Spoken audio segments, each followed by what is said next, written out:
municipal se organiza para responder a este problema. Não se organiza. E, portanto, temos que olhar também para isso. Onde é que está a água, onde é que está a energia, como é que se organiza, porque, de facto, é preciso chamar. E, portanto, isto era uma sugestão. Olhemos, é preciso olhar, para, de facto, para a estrutura de organização da nossa administração local, porque é com as cidades também que fazemos este caminho. E, para terminar, eu sugeria, não sei se isto fará sentido ou não no âmbito do roteiro, que se constituam parcerias territoriais para fazer, digamos, casos de estudo do conjunto portanto, de todas estas políticas setoriais. Portanto, de facto, com parcerias territoriais que podem ir buscar, por exemplo, os territórios UNESCO, das reservas de biosfera, porque aí há uma boa sintonia entre os municípios e os territórios, e há, de facto, já são chamados laboratórios vivos da sustentabilidade. E, portanto, essas parcerias podem ser modelos, teste, para se perceber até onde é que podemos ir, chamando, de facto, as comunidades e, digamos, as entidades que podem implementar as políticas setoriais. Enfim, era uma sugestão. Muito obrigado. Eu, do estudo, da leitura que fiz destes quadros, também apercebi-me lá que a produção distribuída de energia era localizada bem longe no tempo, que é uma situação que eu acho que não faz muito sentido. Acho que ou há dificuldades na rede, e se me disserem que há dificuldades na rede, então que não pode ser, mas podia ser estimulada desde já. As pessoas produzirem a sua própria energia e injetarem o resto na rede. Também há uma parte que eu não acredito muito, que tem a ver com a biomassa e a produção da biomassa para energia em larga escala. Se for subsidiado, se entendermos que é subsidiada, então sim. Se for pelo custo, penso que não conseguimos, que não é viável. Agora, doutora Helena Freitas, a professora, peço desculpa, eu venho das autarquias, e as autarquias, o governo impor tem de ter isto, não pode, ok? Pode por outra forma, não é? Que é conduzir os interesses dos autarcas para essas áreas, colocando dinheiro nessas áreas. Mas eu acho que sim, acho que faz todo sentido, porque nós temos alguns municípios, em algumas áreas, que gostam de apostar, e esses deviam ser exemplos para outros seguirem no país. E até haver estruturas, estou na região centro, a CCDR, assumir-se como líder desses processos, porque se tivermos meia dúzia de pilotos que façam um bom trabalho, podem servir de exemplos para os outros e crescemos muito mais rapidamente. Se for cada um por si, acho que será mais difícil. Muito obrigado. Em relação às questões, também só para dizer que, a partir da preocupação do professor Gomes Martins em relação à monitorização da eficiência energética, ou seja, é muito importante termos objetivos ambiciosos, mas mais do que isso é importante também termos de forma fiável uma real avaliação do seu impacto. E aqui, relativamente ao setor elétrico, temos as medidas no caso da geração renovável e no caso da eficiência energética. No caso da geração renovável é facilmente monitorizável, não é tão fácil no caso da eficiência energética, e por isso aí precisamos de esforços redobrados e precisamos de atuar de uma forma mais atenta nessa área em específico. Também em relação ao comentário da geração distribuída, que surge demasiado tarde no tempo, também concordo, ou seja, temos todas as condições para isso, ou seja, desde que seja de uma forma gradual, para não colocarmos em causa a rede. E depois também só, mais uma vez, salientar a necessidade de avaliarmos a seu tempo estes cenários futuros relativamente ao mix das opções consideradas em termos de geração de energia, para verificarmos em termos de mecanismos de flexibilidade as opções que são mais adequadas e, mais uma vez, atuarmos de uma forma concertada na área da procura, tanto do ponto de vista da eficiência energética como o seu controle, para fornecermos à rede essa flexibilidade que nos vai permitir integrar esta geração renovável no futuro.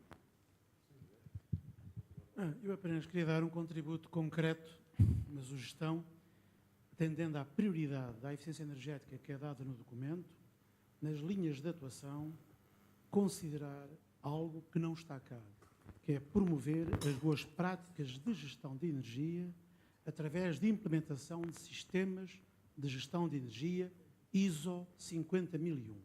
É uma norma internacional, é uma norma de utilização crescente, brutal a nível internacional, é uma norma certificável é um sistema de gestão, nada se atinge só com boa vontade. Eu quero muito ser eficiente. É ótimo, mas não chega.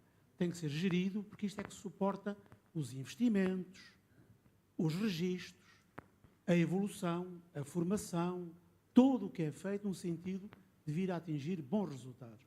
Portanto, não deixar a eficiência energética apenas ao acaso, aos investimentos, às ações que se possam tomar, que são importantes, mas que não têm por trás um sistema de gestão que é importante que seja feito. Eu proponho que esse aspecto seja considerado, porque a energia também se gera.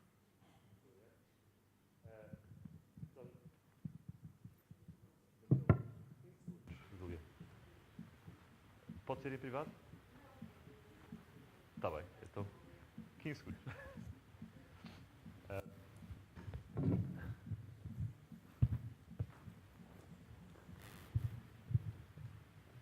Eu acho que se deve aqui fazer, se calhar, um enquadramento um bocadinho mais concreto, para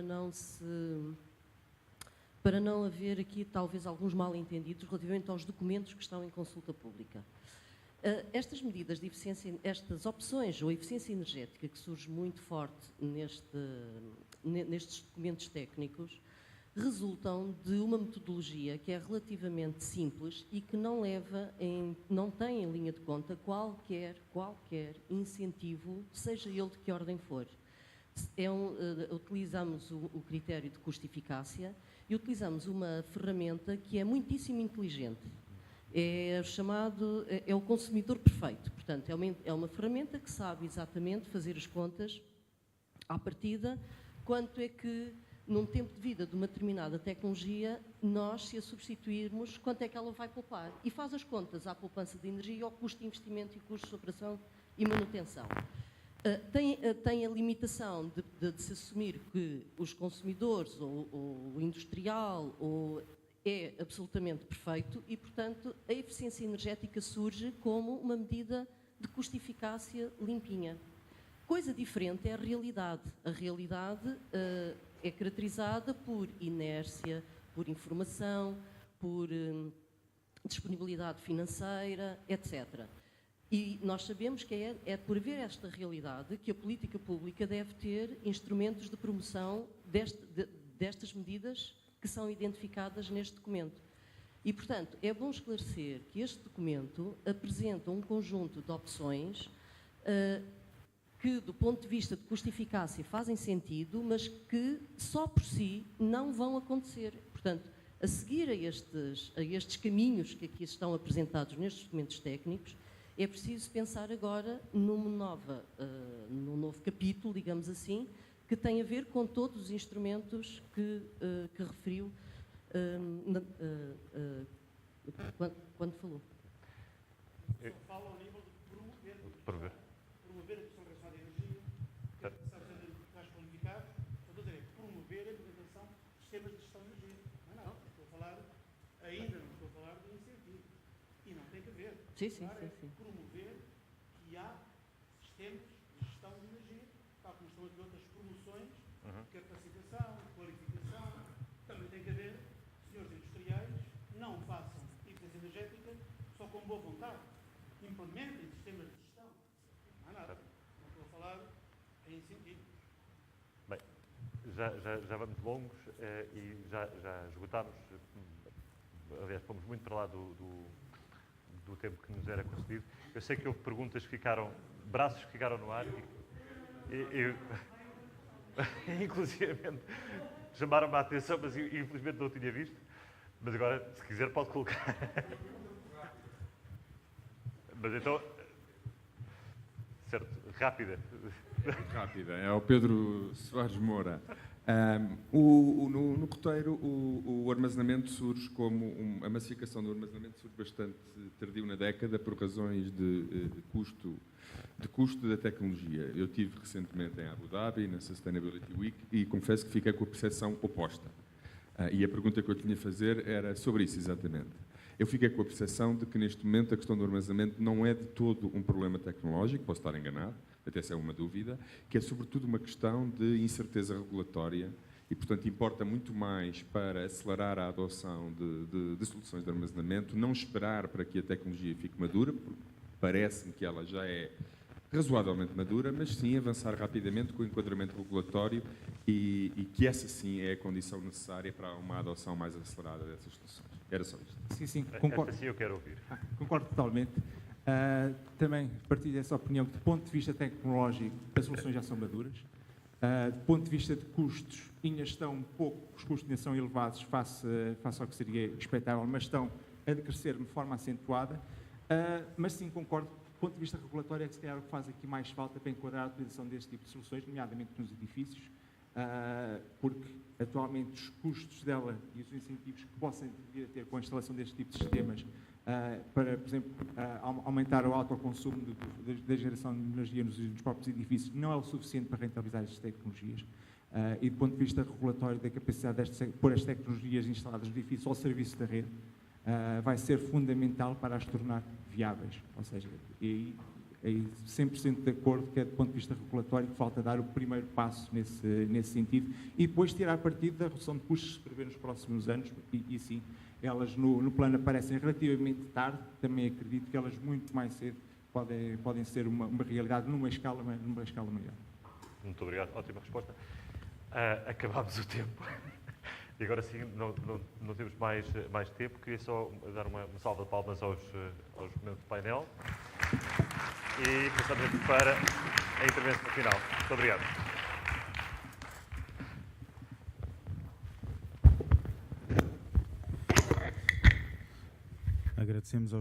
Agradecemos aos participantes nesta mesa redonda e agora, para encerrar a cerimónia, vai usar da palavra o Secretário de Estado da Energia, João Galamba.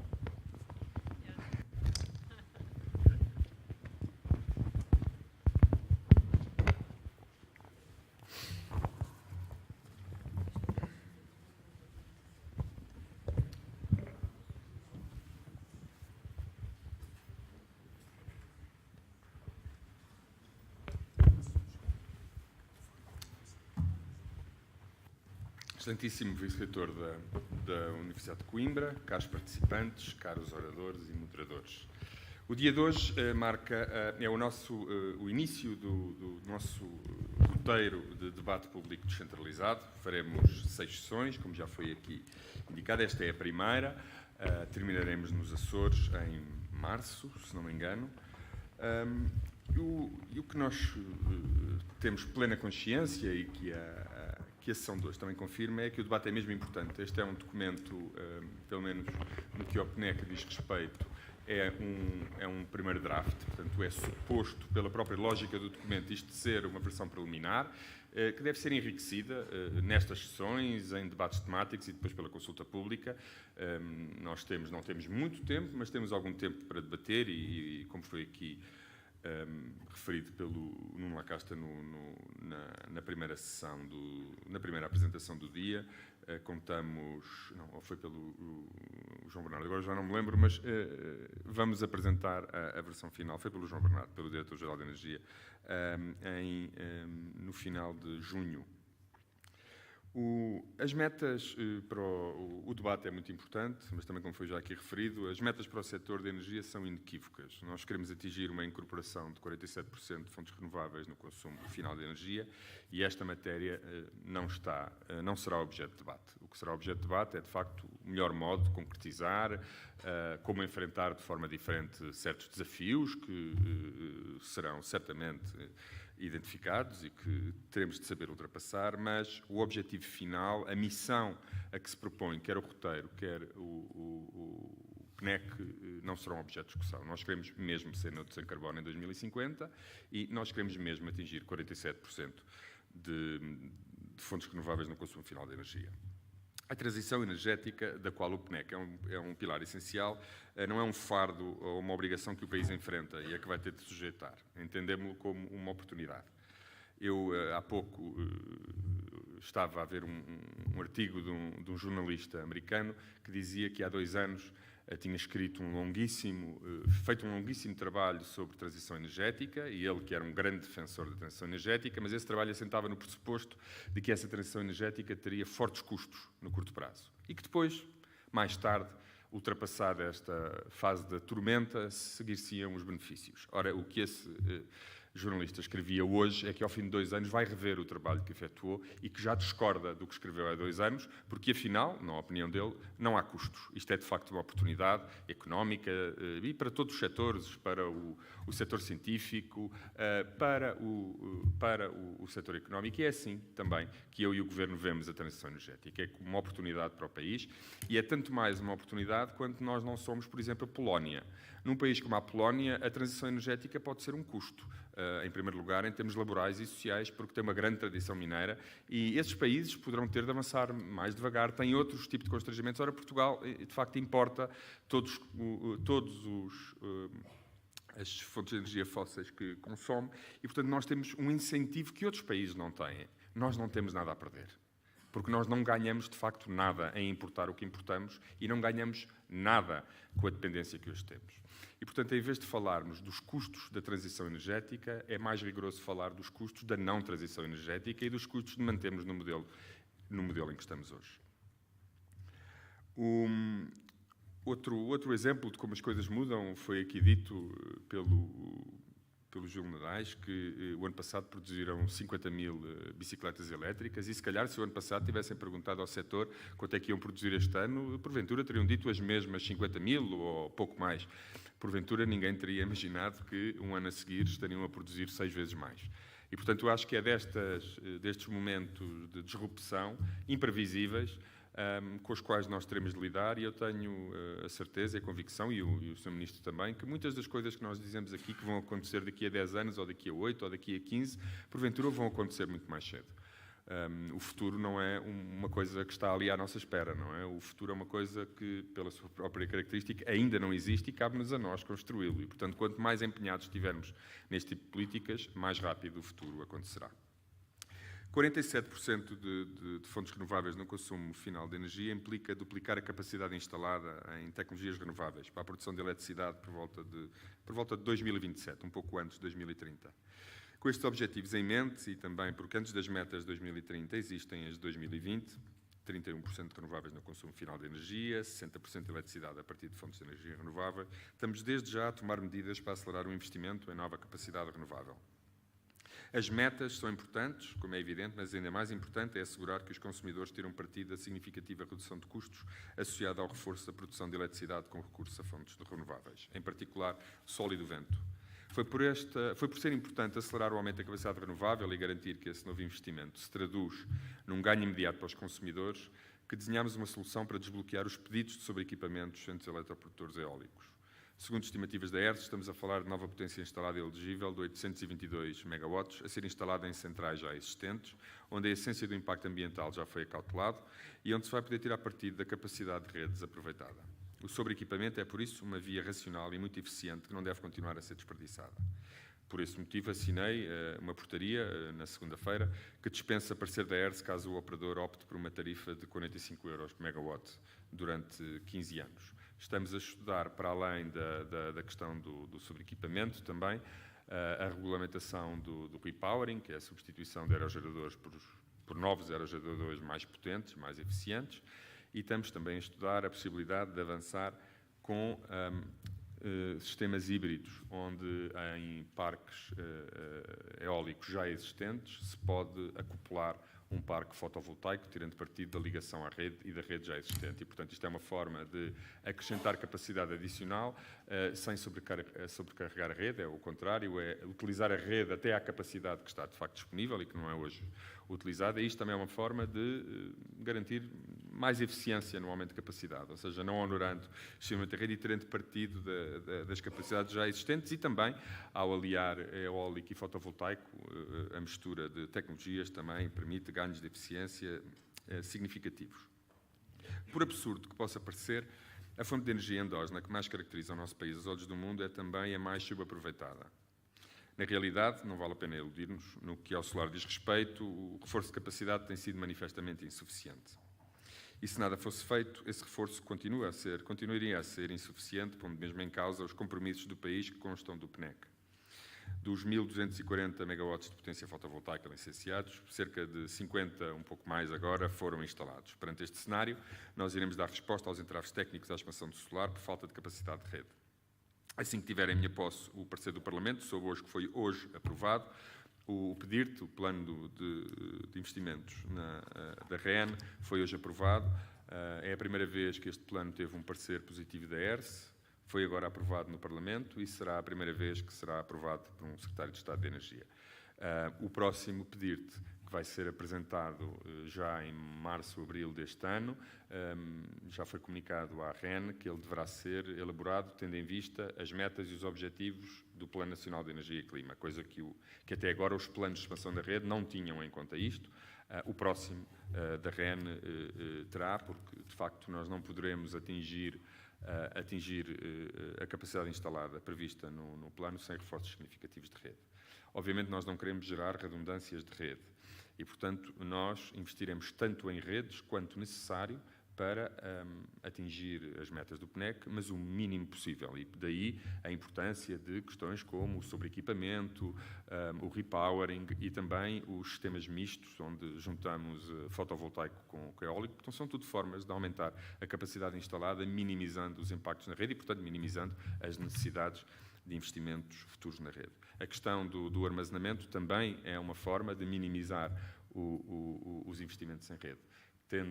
Há várias formas de ter flexibilidade e redundância, pode ser instalando capacidade em excesso, investindo em excesso em redes, mas se nós conseguimos ter uma gestão equilibrada em que, através de reforço de capacidade, reforço de armazenamento, reforço de interligações e, obviamente, investimentos em rede, conseguimos encontrar aqui uma solução em que o objetivo seja minimizar redundâncias e minimizar investimentos desnecessários, embora os investimentos, como é evidente, terão de ser feitos. Para reforçar a capacidade renovável de origem solar, iremos efetuar leilões de potência. O primeiro já em junho deste ano, e irão a esse leilão, porque é a capacidade que temos disponível, ou que teremos disponível na rede até 2021-22, 1.350 megawatts já em junho deste ano. Em janeiro de 2020, mais 700 megawatts. Numa série que se inicia e que terá 2 leilões por ano, em que o nosso objetivo será, isso ainda vai ter que ser definido, depende obviamente dos investimentos na rede e de outras considerações, mas o nosso objetivo é cerca de 1.500 megawatts de solar por ano em 2 leilões anuais, até atingirmos os objetivos do PNEC. O objetivo é atingir entre 6 a 7 gigawatts de nova capacidade em centrais fotovoltaicas em exploração até 2027.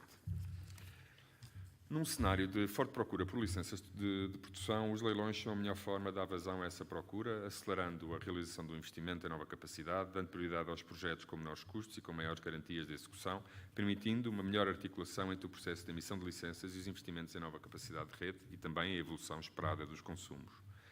Mas os leilões são, acima de tudo, um instrumento para garantir que a nova capacidade renovável se traduz em ganhos imediatos para os consumidores, baixando o preço da eletricidade. Nós queremos que os consumidores se apropriem legítima e justamente de parte dos ganhos associados ao que alguns chamam corrida ao solar. Como? De 2 maneiras. Isto é, através de 2 tipos de leilões. Porque há, grosso modo, 2 tipos de investidores. Um, tipicamente associado a projetos de maiores dimensões, mas não necessariamente, que prefere vender em mercado. Outro, normalmente de menores dimensões, em que a existência de uma tarifa garantida é condição necessária para a realização do investimento. Estes 2 tipos de leilões, a prioridade será dada sobretudo à tarifa fixa. Na realidade, o que nós pretendemos são... Na tarifa fixa, entendemos que os mercados marginalistas estão condenados a prazo e, portanto, foram pensados para tecnologias diferentes e não fazem sentido num sistema eletroprodutor fortemente descarbonizado. E porquê? Quem tem um parque eólico ou fotovoltaico não decide produzir X ou Y. A decisão que essa pessoa toma é se investe ou não naquela capacidade. Depois, a produção efetuada depende dos elementos. E, portanto, a ideia é que há um preço num determinado mercado, neste caso o mercado marginalista, um grossista de eletricidade, que pode servir em que o sinal preço aí pode ser importante para aquele produtor. Eu discordo radicalmente desta ideia, acho que ela não faz sentido no solar e fotovoltaico, porque quem produz, quem tem um central produtor, só toma uma decisão. Eu faço isto ou não faço isto. Faço isto com 5 megawatts, com 10, com 20, com 30. A partir daí, ele não toma decisões de produção. Quem toma decisões de produção é o sol ou o vento. Ou há ou não há. um agente que detenha uma central de armazenamento, esse pode tomar decisões de produção, porque esse pode decidir carregar quando a eletricidade é barata e descarregar quando a eletricidade está cara.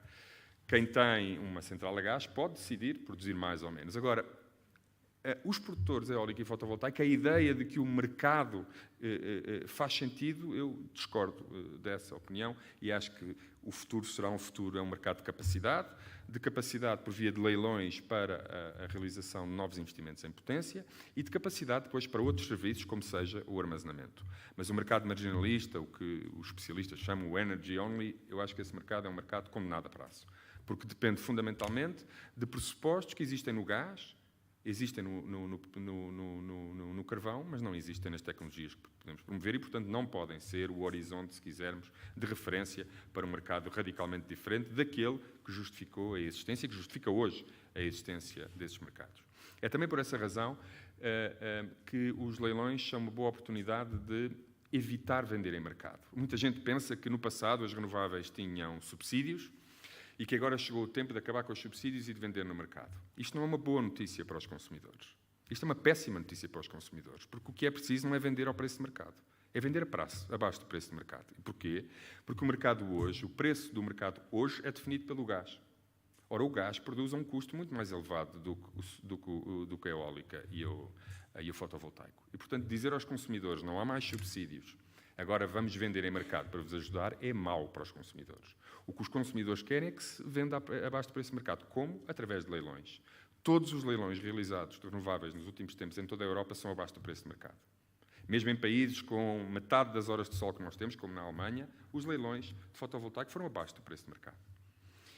E é por essa razão, não só porque os leilões são uma boa forma de garantir melhor robustez dos projetos e condições de execução, não são só uma melhor maneira de articular o reforço de capacidade de renovável com os investimentos e o planeamento de redes, mas é também uma maneira de conseguir que os consumidores beneficiem da redução significativa de custos do eólico e do fotovoltaico. Porque se há investidores que estão disponíveis para investir em parques fotovoltaicos com tarifas de 40, 35, isso depois depende da dinâmica do próprio leilão, porque é que nós devemos dar a oportunidade desses produtores venderem a 60 euros por megawatt?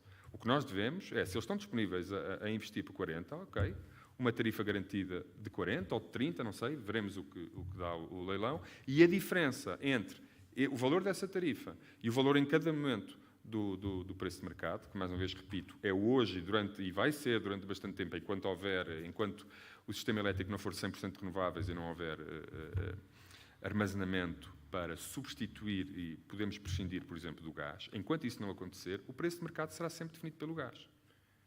E eu acho que é preferível ter um leilão onde a tarifa sai a 30 e tal ou 40 e onde o consumidor recebe a diferença, beneficia-se, baixa-lhe a tarifa, recebe a diferença entre esse valor da tarifa e o preço que vigorar em cada momento no mercado, do que dar esse ganho. Portanto, aqui a questão é a seguinte: há uma renda hoje em produzir fotovoltaico ou eólico. A questão é, ela vai para quem? Se vender em mercado, ela vai exclusivamente para o produtor. É o produtor que ganha essa diferença. Nós queremos, através dos leilões, que o consumidor tenha parte do benefício. Obviamente que não queremos prejudicar produtores. O produtor terá uma renda, no sentido em que terá a remuneração do seu investimento, uma remuneração justa e equilibrada, mas o consumidor, como a tarifa que sair do leilão será abaixo do preço de mercado, beneficia. Hoje, nas eólicas, temos o oposto, não é? O mercado está a 60, as eólicas foram a 90, há um sobrecusto pago pelo consumidor. Ora, hoje, com a evolução da tecnologia, vai-se passar o inverso, que há um sobreganho para o consumidor. Em vez do consumidor pagar um extra por ter acesso, recebe um extra por haver lá nova capacidade eólica e nova capacidade fotovoltaica. Porque nós entendemos que este também é um momento de reconciliar os portugueses com as renováveis e de mostrar aos portugueses que a transição energética e a forte penetração das renováveis no nosso sistema eletroprodutor é algo que é benéfico para eles e não negativo. E os leilões são também um bom momento para ultrapassar esse problema. Outra questão tem a ver com alguns produtores que não querem tarifa fixa. Isto para nós representa, obviamente, um dilema, que é como é que podemos hoje atribuir pelas razões que acabei de expor. Como é que hoje, que sentido é que faz hoje atribuir licenças sem tarifa fixa, se nós entendemos que a tarifa fixa é uma forma de beneficiar os consumidores? E então, o outro tipo de leilões que faremos, que será com menor capacidade, mas incluiremos também, portanto, teremos 2 modelos. O outro modelo de leilão é sem tarifa fixa, vendem em mercado, mas têm que pagar ao consumidor para poder vender em mercado. Como o leilão, ao invés do leilão de tarifa fixa, em que nós definimos um ponto de partida, as pessoas vão licitando para baixo, portanto, o objetivo é vender ao preço mais barato possível. Quem não tem tarifa, os leilões onde não haverá tarifa fixa, o que acontece é licitam para cima, o que vão compensar em X euros por megawatt o consumidor por venderem essa energia a preço de mercado. Eu não sei se vão pagar 3 euros por megawatt, 4 euros por megawatt, isso também depende da dinâmica do leilão, mas enquanto na tarifa fixa o objetivo é garantir determinada capacidade com o menor preço possível, aqui é garantir essa capacidade com o maior pagamento possível por megawatt, e isso reverte também para o consumidor. Portanto, os dois leilões são duas formas, de alguma forma, de o consumidor ser remunerado, ou melhor, da sua tarifa de eletricidade ser beneficiada pelo facto de haver nova capacidade renovável do sistema. E, portanto, estes são, grosso modo, os objetivos dos leilões. Estamos ainda, obviamente, a desenhar em concreto como é que os iremos operacionalizar, mas esperamos que, no final de março, estejam cá fora os cadernos de encargos, todas as condições para que os leilões a realizar em junho deem tempo suficiente para os investidores e promotores se prepararem e poderem participar no leilão. Paralelamente a isto, vai ser enviado uma notificação a todos os promotores que tenham hoje já licença, mas que ainda não estejam a operar, a possibilidade de migrarem para as condições que saírem do leilão. Um exemplo, alguém que tenha hoje uma licença de 20 ou 30 megawatts num determinado sítio, mas que tem dificuldades de financiamento e não consegue pôr no terreno o seu projeto. Ele poderá, num momento único, ou seja, quando do primeiro leilão, se escolher livremente, optar pelas condições de tarifa que saírem do leilão. Quem não quiser, por qualquer razão, mantém a tarifa, mantém a licença que tem hoje. Quem quiser produzir com tarifa garantida pode optar pelo preço mais competitivo que sair do leilão e migrar a sua licença para essas novas condições. Nós entendemos que isto também é uma maneira de viabilizar alguns projetos que têm hoje licença, mas que têm alguma dificuldade em sair do papel. Também temos que melhorar o processo de licenciamento dos investimentos na rede e a nova capacidade renovável.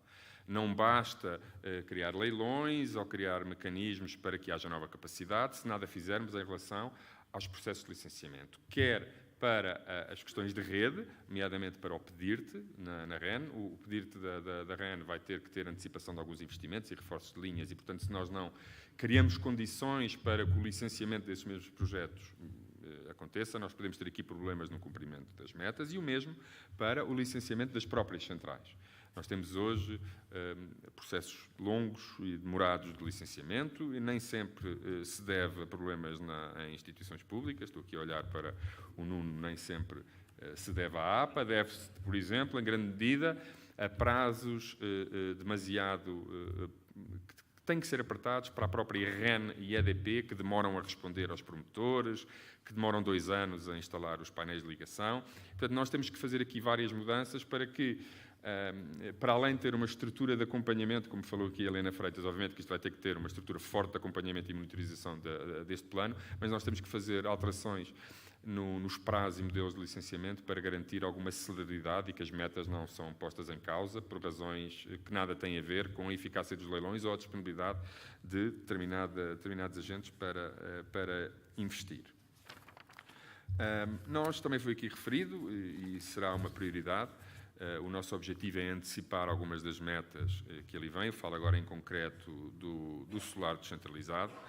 Não é que ele só surja no final da década, o que surge no final da década é aquele montante de solar descentralizado, ele vai obviamente ocorrendo ao longo do tempo, mas é nosso objetivo, desde já, e portanto queríamos fazer ainda isso em 2019, alterar o decreto-lei do autoconsumo e da microprodução e, portanto, alterar a questão das UPPs e das UPACs. De que modo? Hoje, se alguém num prédio instalar um painel fotovoltaico, esse painel fotovoltaico só pode servir um consumidor. Portanto, ou serve a pessoa do apartamento X, ou serve o condomínio. Não pode servir o prédio. E o mesmo se passa num parque industrial. Pode servir um cliente, não pode servir vários. Ora, o nosso objetivo este ano era alterar isto e, pelo menos na questão dos condomínios e dos parques industriais, eliminar alguns entraves que nós consideramos que são entraves à expansão do solar descentralizado e, portanto, por esta via, dar aqui um incremento. Esperemos, assim, que aqueles valores que surgem ocorrendo agora no longo do ano 2028 sejam antecipados por medidas como estas. Portanto, o solar descentralizado também está nas nossas preocupações e nós, obviamente, que queremos legislar sobre essa matéria e agilizar significativamente o processo. Para além destas medidas, demos igualmente outros passos importantes como o Horizonte de 2030. Estou-me a referir agora ao imperativo da eficiência energética. Como foi aqui referido, obviamente, é uma componente-chave na descarbonização da economia, no cumprimento das metas do PNEC. Nós entendemos que o Estado tem que dar um exemplo portanto, tem que liderar pelo exemplo.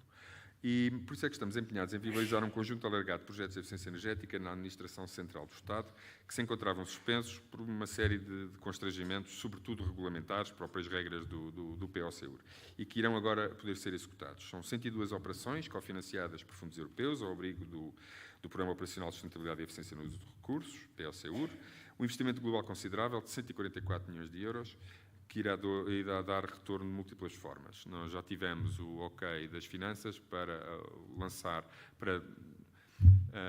avançar com estes projetos e vão desde já avançar em três grandes hospitais.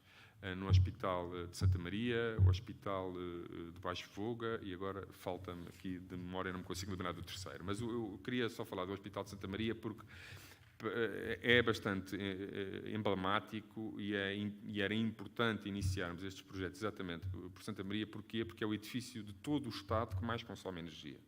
Portanto, é o maior centro consumidor de energia da administração pública portuguesa. E parece-nos que não faria sentido iniciar um processo de eficiência energética na administração central em que o edifício que mais consome energia e menos eficiente de todo o Estado não fosse abrangido. E, portanto, esses três hospitais, falta-me agora o terceiro, não sei se é Vila Real. Não, acho que é no Minho, agora não tenho a certeza. Mas pronto, é Baixo Voga, acho que é o de Vila Real e é o de Santa Maria. E depois seguir-se-ão os outros. Há muitos projetos na área do ensino, universidades, e essas já têm avançado. O na saúde é que estava mais atrasado, mas nós temos agora as condições para estes projetos finalmente avançarem, todos.